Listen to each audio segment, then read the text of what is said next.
Against the Gods Bab 2080, Kaisar Kabut muncul kembali. Tubuh Meng Jianxi menegang sedikit demi sedikit, dan dia berkata dengan susah payah, "Ibu, kamu. Jangan paksa aku." Meng Xuanjue berkata dengan dingin, "Aku tidak memaksamu, tapi menyelamatkanmu.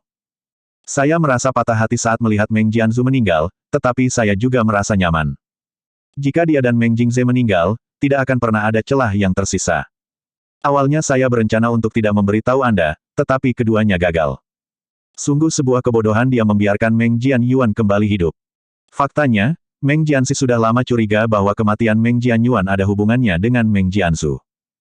Sebagai satu-satunya saudara tiri Meng Jianzu, dia sangat merasakan kecemburuan Meng Jianzu terhadap Meng Jianyuan.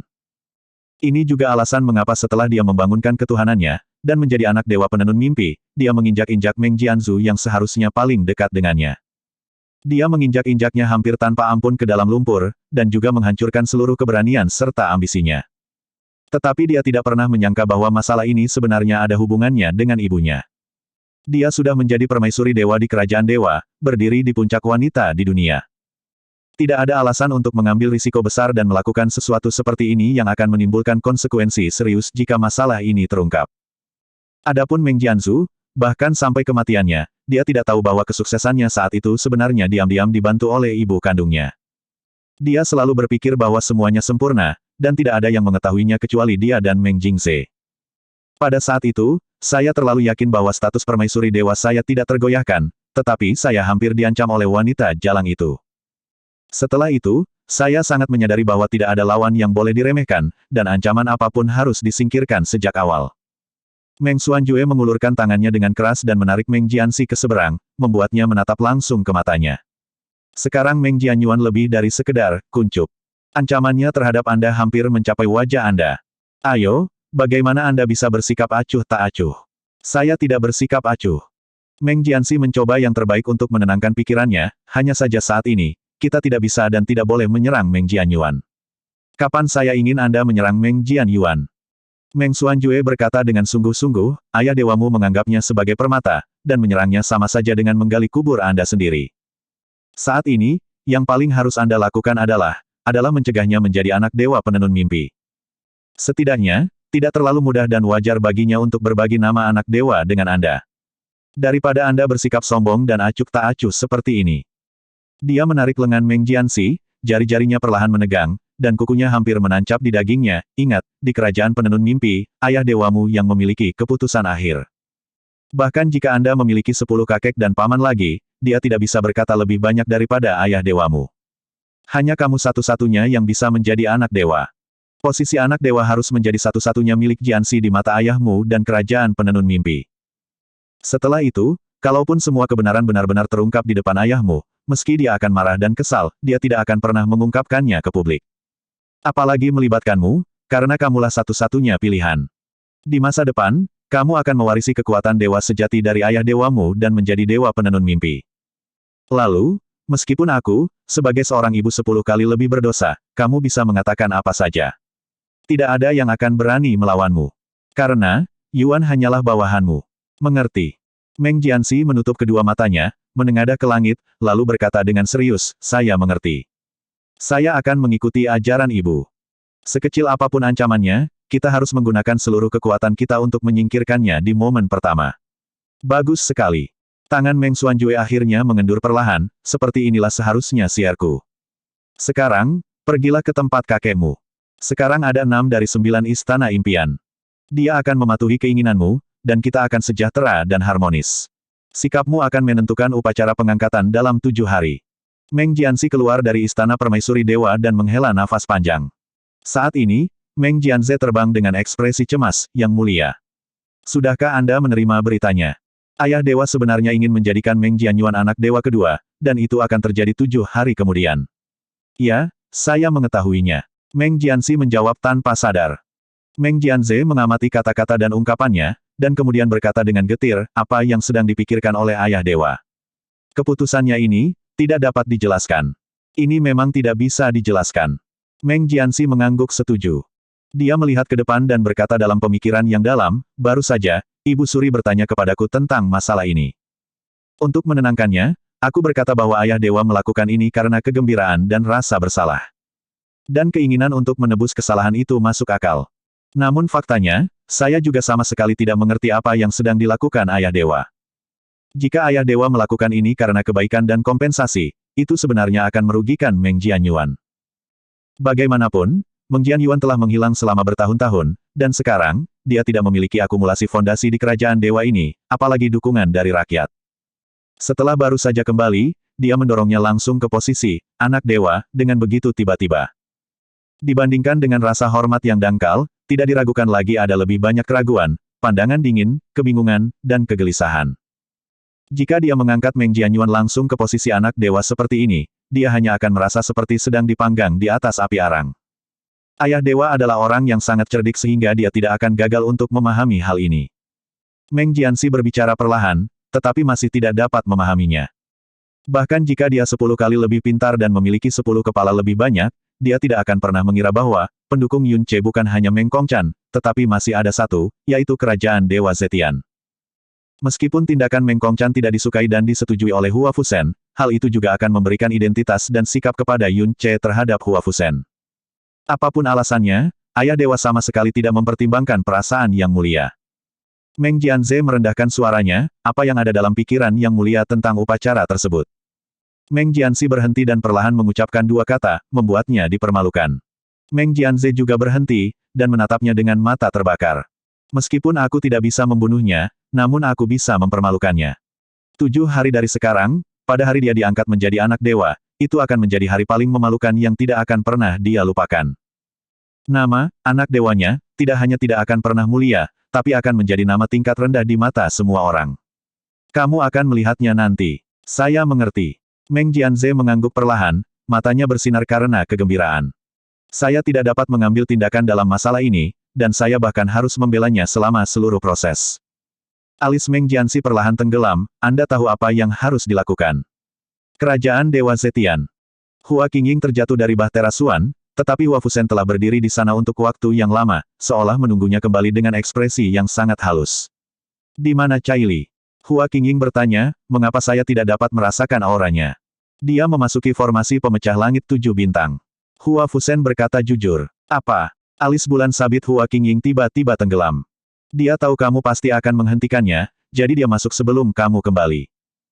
Hua Fusen berkata dengan tenang, sekarang 7 bintang bersinar, ke-7 formasi terbuka, dan sudah terlambat bagimu untuk menghentikannya. Hua Qingying dengan dingin menatapnya, berbalik dan pergi. Ada kabar baik untuk masa depan Cai Li. Benar saja, saat mengenai masalah Hua Cai Li, Hua Qingying langsung berhenti. Berita itu baru saja datang dari Meng Kongqan, tapi itu bukan akibat mimpi yang gagal, tapi Hua Fusen berhenti sejenak, lalu berkata perlahan, dia menemukan identitas sebenarnya dari Yun Ce. Sebenarnya Yun Ce adalah Meng Jianyuan yang hilang 100 tahun yang lalu. Hua Qingying jelas terkejut sesaat, lalu perlahan mengalihkan pandangannya, apakah ini benar? Inilah yang dikatakan Meng Kongqan secara pribadi. Hua Fusen berkata, selanjutnya, Yun Ce kebetulan tidak memiliki ingatan 10 tahun yang lalu, dan usianya adalah 60 tahun siklus usia. Anda memberitahu saya ini. Memikirkannya kali ini, itu sebenarnya konsisten seperti saat Meng Jianyuan menghilang. Hua Qingying bergumam, ada hal seperti itu. Dunia ini begitu besar, ada berbagai macam keajaiban, dan itu sungguh aneh. Hua Fusen menghela nafas, tetapi dengan cara ini, masalah antara Cai Li dan Yun Ce akan jauh lebih sederhana. Setidaknya, kerajaan Dewa Zetian saya tidak perlu menghadapinya sendirian. Untuk menunjukkan sikapnya kepada saya, dia akan memberikan Yun Ce identitas sesegera mungkin. Meng Kongqan telah memerintahkan agar Yun Ce menjadi anak dewa penenun mimpi kedua, dan upacaranya akan diadakan 7 hari kemudian. Hua Qingying tiba-tiba berbalik, bukankah langkah ini akan menempatkan Yun Ce di garis depan? Klan Meng Jianxi memiliki fondasi yang kuat, dan Anda juga berkomentar bahwa mereka sangat ambisius dan banyak akal. Bahkan jika Yun Ce adalah Meng Jianyuan, tapi dia baru saja kembali ke kerajaan. Dia masih menjadi orang kesepian yang sudah lama menyerahkan segalanya. Anda harus tahu dengan jelas bagaimana reaksi Meng Jianxi dan keluarganya jika dia secara paksa menetapkan Yun Ce sebagai anak dewa penenun mimpi lainnya. Hua Fusen penuh suka dan duka namun dia tersenyum, ini adalah pengalaman dan ujian bagi anak itu. Hanya dalam lingkungan seperti ini seseorang dapat tumbuh paling cepat. Apakah kerajaan Dewa Penenun Mimpi mengirimkan undangan secara luas? Hua Qingying berkata tiba-tiba. Hua Fusen menggelengkan kepalanya, berita itu pasti sudah menyebar, tapi Meng Kongchan tidak berniat untuk mengundang 5 kerajaan lainnya. Namun, jika waktunya tiba, saya akan membiarkan Kaiyang. Tidak perlu. Hua Qingying dengan dingin berkata tanpa meninggalkan keraguan, saya akan pergi sendiri. Bagaimana mungkin pria yang dipilih Caili bisa dibuli? Bahkan ketika menghadapi Dewa Hua Xin, kata-kata Hua Qingying selalu memberi ketegasan daripada bernegosiasi. Dalam 7 hari, saya akan mengunjungi kerajaan penenun mimpi secara langsung. Anda tidak perlu khawatir tentang masalah ini lagi. Orang tua Meng Zhangji itu, saya sudah lama tidak bertemu dengannya. Qingying, ini. Hua Fusen mengangkat tangannya, tetapi hanya bisa menyaksikan tanpa daya saat Hua Qingying melayang menjauh, menggelengkan kepalanya tanpa daya. Abis, lautan kabut. Ada selusin orang dalam kelompok itu, semuanya berpakaian serupa, jelas berasal dari sekte yang sama. Tubuh mereka semua terluka, dengan tingkat keparahan yang berbeda-beda. Lingkungan sekitar ditutupi dengan sisa-sisa binatang jurang yang belum dihancurkan menjadi debu jurang. Separuh dari mereka berjaga-jaga, dan separuh lainnya berkerumun di sekitar lelaki termuda. Pria parubaya terkemuka meletakkan telapak tangannya pada tubuh pemuda itu. Untuk sesaat, dia menggelengkan kepalanya dengan wajah berat, debu jurang sudah memasuki hatinya, tidak ada harapan. Saat kata, memasuki hati, keluar, ekspresi semua orang menjadi gelap. Karena dalam pengetahuan semua orang, jika debu jurang sudah memasuki hati seseorang, itu berarti setara dengan kematian. Debu jurang tidak dapat dikendalikan, tidak dapat dimusnahkan, dan sangat sulit untuk dibubarkan. Begitu masuk ke dalam hati, tidak ada kemungkinan untuk bertahan hidup. Tidak, tidak akan. Pria jangkung yang paling dekat dengan pemuda itu meneteskan air mata, namun dia menggelengkan kepalanya, kebingungan dan tidak bisa menerimanya. Master Junior, pasti ada kesalahan. Saudara junior jelas tidak terluka parah, bagaimana bisa? Pemuda itu meraih lengannya dan memaksakan senyuman di wajah pucatnya, Senior Han, setiap orang punya takdirnya masing-masing, jangan khawatir. Sayang sekali, kita tidak bisa menepati janji yang kita buat saat itu. Pria jangkung itu menundukkan kepala dan mengertakkan gigi, tersedak sesaat dan tidak dapat berbicara. Senior Han, aku ingin meminta satu hal terakhir padamu, aku tidak ingin mati di lautan kabut. Baiklah. Pria jangkung itu menjawab dengan susah payah, aku akan membawamu pergi sekarang juga. Kalaupun kamu harus pergi, kamu harusnya tetap utuh, bagaimana kamu bisa berubah menjadi debu di lautan kabut ini? Segera setelah dia selesai berbicara, tiba-tiba terdengar suara alarm di sekelilingnya. Lalu, apa itu? Mereka mengangkat kepala, melihat sekeliling, dan melihat kabut tebal dan debu bergulung di kejauhan. Bahkan langit yang sudah gelap pun tampak sedikit lebih gelap karenanya. Semua orang berdiri dan menatap kosong ke satu tempat, sampai satu orang kehilangan akal sehatnya dan berbisik, adegan ini sepertinya sangat mirip dengan yang ada di legenda. Di telinga mereka, auman agung yang tak ada habisnya tiba-tiba terdengar seperti auman setan, Kaisar Kabut sedang berpatroli di lautan kabut. Semua roh, harap mundur. Kata-kata itu mengejutkan, seolah bergema langsung di lubuk hati dan jiwa mereka yang terdalam, membuat semuanya berubah warna. Kabut, Kaisar Kabut, yang legendaris. Bukankah kamu bilang kalau itu hanyalah rumor palsu? Ketika rumor Kaisar Kabut pertama kali muncul beberapa bulan yang lalu, leluhur Lin Shen yang pernah keluar dari kedalaman lautan kabut muncul, menyebabkan ribuan bencana dan mengubur mayat dalam jumlah yang tidak diketahui. Itu adalah seseorang yang tidak bisa kamu ganggu. Pria parubaya itu langsung berteriak dengan suara yang dalam, ayo, cepat pergi. Suara di kabut abu-abu tiba-tiba menjadi marah, enyah. Boom! Bumi bergetar, dan badai tiba-tiba muncul dari kabut abu-abu, menghempaskan orang-orang yang panik dan jatuh beberapa mil jauhnya. Hanya pemuda yang hatinya terkikis debu jurang dan ditakdirkan akan mati, yang tidak terpengaruh badai dan ditinggalkan sendirian. Pria parubaya itu berdiri dengan panik dan menggeram, cepat pergi. Jangan melihat ke belakang. Pria jangkung itu berdiri dan melihat pemuda itu diam di tempatnya, semakin dekat dengan kabut abu-abu yang bergulung. Pupil matanya tiba-tiba mengecil, dan suaranya menjadi serak, tapi saudara juniormu. Kita tidak bisa membawanya lagi. Kata pria parubaya itu, dia sudah putus asa. Jika kita membawanya, kita juga akan mati. Pria jangkung itu mengertakkan gigi dan mendorong ke arah pria parubaya itu, Master Junior, cepat pergi dan jangan khawatirkan aku. Sambil berteriak, dia sudah bergegas menuju pemuda itu, dan dia juga bergegas menuju kabut abu-abu yang mengepul. Hansu! Teriak pria parubaya itu, namun dia hanya bisa mengertakkan gigi dan melarikan diri sekuat tenaga dengan murid lainnya. Retakan. Bang! Pria jangkung itu terhuyung dan jatuh dengan keras ke tanah. Dia berguling ke depan, melemparkan dirinya ke depan pemuda itu, dan dengan cepat mengangkatnya. Tapi ketika dia berdiri, dia bersentuhan dengan kabut abu-abu yang ada di sana. Sudah dekat. Mata yang tiba-tiba membesar bertemu dengan sepasang pupil abu-abu besar yang muncul dan menghilang dalam kabut abu-abu. Matanya kacau dan berputar-putar. Manusia rendahan, beraninya kamu mengabaikan kata-kata kaisar ini. Tekanan luar biasa menakutkan hampir menghancurkan jiwanya. Pria parubaya itu menggigil, tapi dia memaksakan pikirannya untuk berteriak, makhluk fana ini tidak berani menyinggung Tuan Kaisar Kabut. Hanya saja, saudara junior, hatinya telah terkorosi oleh debu jurang, dan nyawanya hampir padam. Aku hanya ingin membawanya keluar dari lautan kabut dan mati dengan bermartabat, tanpa niat sedikitpun untuk menyinggung perasaanmu. Aku mohon pada Tuan Kaisar Kabut untuk belas kasihan dan pengampunannya, aku, Han Su, akan berterima kasih seumur hidupku. Hahaha. Yang meresponnya adalah tawa Kaisar Kabut. Mereka yang penyayang dan saleh, serta tidak takut mati, berhak mendapatkan hadiah dari Kaisar ini. Ditemani oleh suara Kaisar Kabut, tiba-tiba ada selubung kabut abu-abu. Pria parubaya itu mengerang, tetapi tidak berani melawan. Namun, perasaan erosi debu jurang tidak datang. Kabut abu-abu tetap berada di tubuh mereka selama beberapa napas, dan kemudian dengan cepat menghilang. Tubuh pemuda yang telah terkorosi oleh debu jurang merasa kesakitan, namun, perlahan debu jurang yang mengikis tubuhnya terpisah. Hahaha. Kabut kelabu pun menghilang, diiringi tawa Kaisar Kabut yang berangsur-angsur surut. Senior Han. Pemuda itu berjuang untuk berdiri dari tubuh pria jangkung. Dia mengangkat tangannya, memandang telapak tangannya dengan tidak percaya, dan kemudian mengucapkan suara seperti mimpi, debu jurang yang telah masuk ke tubuhku, semuanya menghilang. Apa? Dia kembali ke sisi pria parubaya itu. Ketika energi mendalam pria parubaya itu beredar di sekitar tubuh pria muda itu selama beberapa nafas, seluruh tubuhnya terdiam untuk waktu yang lama, dan pupil matanya melebar tanpa suara, seolah-olah dia telah mengalami mimpi yang paling konyol dalam hidupnya. Juniormu. Pria jangkung itu bertanya ragu-ragu, mungkinkah itu, benarkah?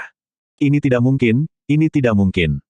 Pria parubaya itu menggelengkan kepalanya seolah kehilangan akal, erosi yang disebabkan oleh debu jurang jelas tidak dapat disembuhkan. Tapi, tidak hanya bagian jantung, bahkan semuanya menghilang. Semua orang di sekitar saling memandang dengan cemas, seperti mendengar suara setan dari luar langit. Seorang murid berbisik pelan, bukankah kamu mengatakan bahwa sekali kamu menderita erosi debu jurang, bahkan Kaisar Yuan yang tertinggi di atas tanah suci tidak dapat menghilangkannya, bagaimana bisa? Mungkinkah, apakah itu benar-benar, Kaisar Lautan Kabut? Pemuda itu tiba-tiba berbalik dan berlutut ke arah perginya Kaisar Kabut, menangis dengan suara bernada tinggi dan berteriak, saya Mu Cheng, dari Sekte Qingyun, berterima kasih kepada Tuan Kaisar Kabut untuk penyelamatannya. Saya akan menghormati Kaisar Kabut sebagai keyakinan saya selama sisa hidup saya, dan saya tidak akan pernah melupakan kebaikan Anda bahkan jika saya mati. Tidak ada yang menjawab, tidak ada orang lain yang bersuara, dan seluruh dunia menjadi terdiam. Tidak lama kemudian, rumor Kaisar Kabut muncul kembali, dan dapat langsung menghilangkan erosi yang disebabkan oleh debu jurang, yang menyebar langsung ke tepi lautan kabut, dan dengan cepat menyebar ke daerah yang lebih dalam. Yun Ce keluar dari ruang latihan kultivasi dan meregangkan tubuhnya dalam waktu yang lama. Merasakan auranya, sosok gadis itu bergegas membawa hembusan angin yang harum. Tuan muda, kenapa Anda baru keluar? Dalam 3 jam, akan ada upacara pengangkatan anak dewa. Jika Anda tidak cepat keluar. Tuan muda, Anda sudah keluar. Adik Zanyi hampir ingin menangis karena tuan muda tidak kunjung keluar. Suara wanita yang menawan datang. Langkah Meng Ziyuan ringan dan dia memegang gaun perak di tangannya. Tuan, izinkan kami membantu Anda mengganti pakaian Anda terlebih dahulu. Yun Ce mengulurkan tangannya, aku akan melakukannya sendiri.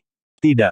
Meng Ziyuan menghindar, sedikit mencibir di bibir, dan berkata dengan kesal, lupakan saja jika tuan muda tidak mengizinkan kami menemanimu di kamar mandi dan kamar tidur. Tapi jika tuan muda bahkan tidak mengizinkan kami mengganti pakaianmu, kami tidak punya wajah untuk melihatmu lagi tuan muda. Aku tidak akan tinggal bersamamu lagi. Ya, Liu Zanyi dengan cepat mengangguk menyetujui. Oke. Yun Ce menjawab tanpa daya dan mengikuti mereka kembali ke kamar. Ketika dia berjalan keluar, tubuhnya sudah dipenuhi dengan cahaya perak, dan bunga mimpi yang masih melekat. Saat dia melangkah, langkah kakinya dipenuhi kemurahan dan kemuliaan. Kedua gadis itu menatap lama sekali, seperti kehilangan jiwanya. Cocok sekali, tapi agak mewah. Yun Ce tampak cukup puas, lalu berbisik, Zhou Yuan. Sosok lelaki tua itu jatuh dari langit dan berlutut di tanah. Masih 2 jam lagi, beritahu saya siapa saja yang akan datang ke upacara pengangkatan.